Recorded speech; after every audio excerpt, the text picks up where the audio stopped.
This news update is brought to you by... It's the most wonderful time to stay connected with Flow. Get great deals on prepaid and postpaid plans. Get double the talk, double the text, and double the data when you activate a prepaid or postpaid combo plan, sizes medium and up. All this plus $50,000 to be won from Flow this wonderful Christmas. Visit us in-store today. 'Cause it's the most wonderful time of the year.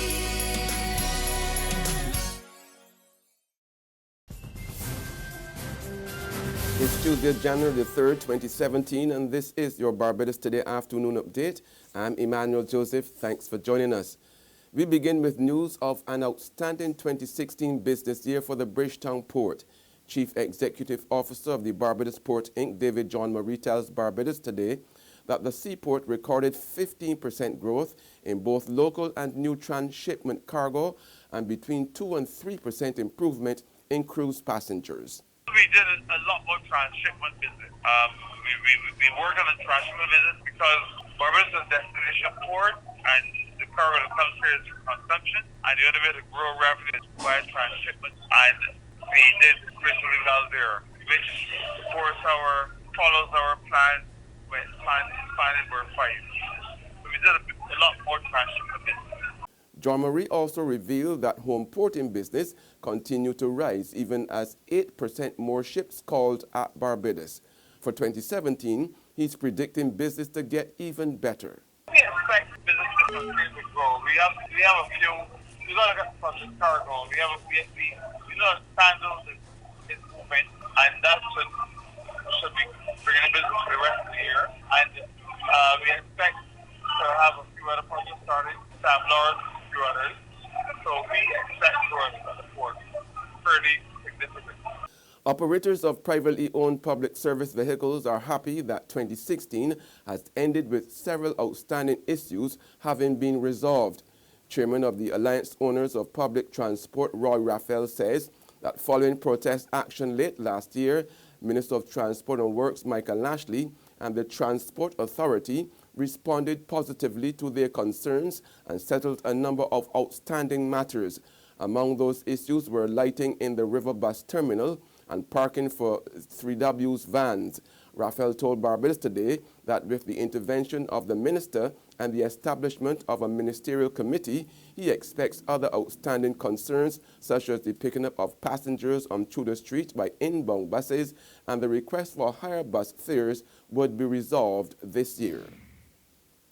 In sports, West Indies are considering to tour Pakistan for 2 T20 internationals in March this year, subject to security clearance and agreement from the West Indies Players Association, WIPA, after receiving a proposal and security plan from the PCB. WICB Manager of Cricket Operations Roland Holder said that the WICB has received a security plan from the PCB, which has been forwarded to the Internal Security Manager, WIPA, and an independent international security firm, which the WICB has also engaged to provide a security report. There's regional and international news after this short break.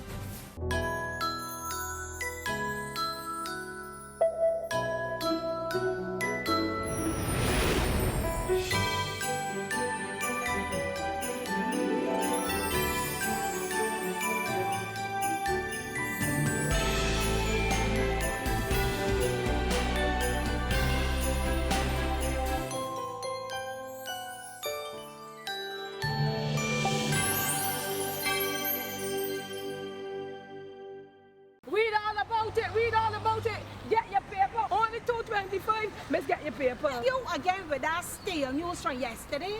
I got the Barbados Today app on my phone and I just get my news for free. What do she? The Barbados Today, news you can trust.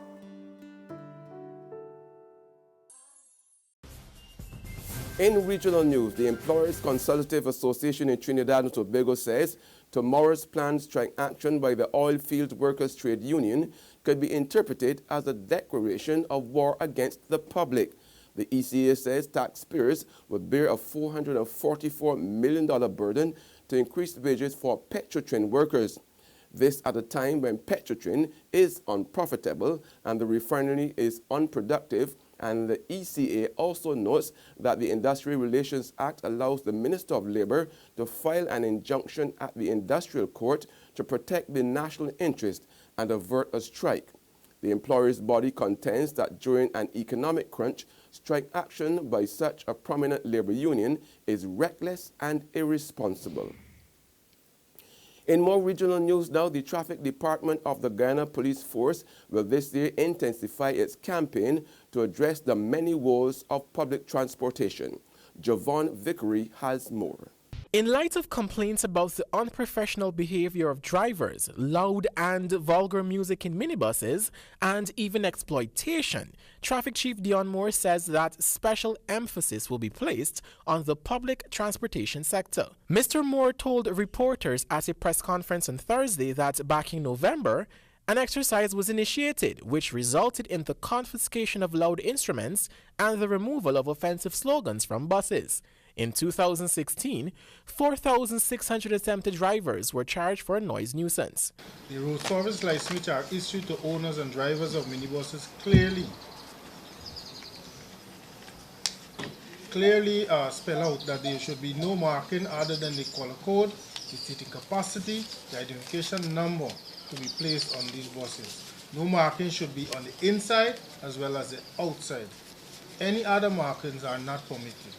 Against that background, we've commenced exercise, and I don't know if you've noticed, most of the buses, the markings have since been removed.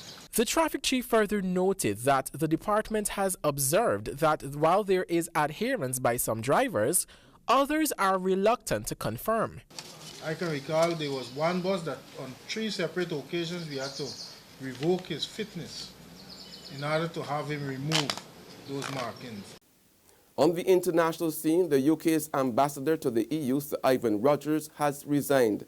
Sir Ivan, appointed to the job by David Cameron in 2013, had been expected to play a key role in Brexit talks expected to start within months. The government said Sir Ivan had quit early so a successor could be in place before negotiations start. Last month, the BBC revealed that he had privately told ministers a UK-EU trade deal might take 10 years to finalize, sparking criticism from some MPs.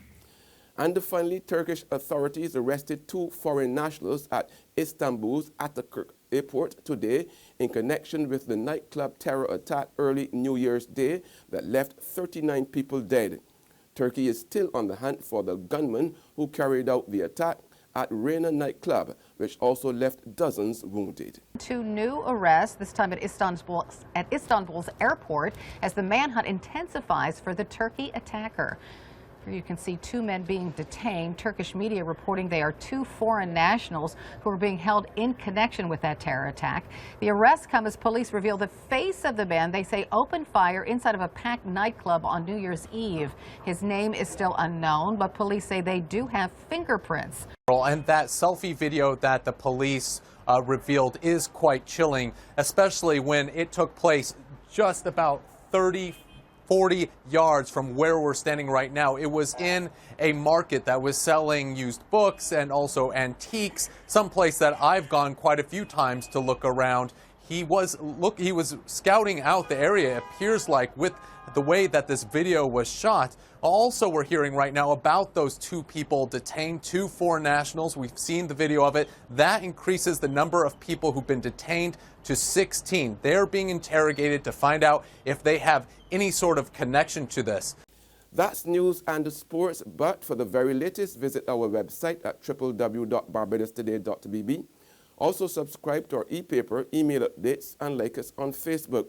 We are also on Izumi Media in bus terminals, or screenplay at supermarkets and gas stations near you, as well as Channel 99 on Flow TV and Mix 96.9 FM. I'm Emmanuel Joseph. Have a fantastic day.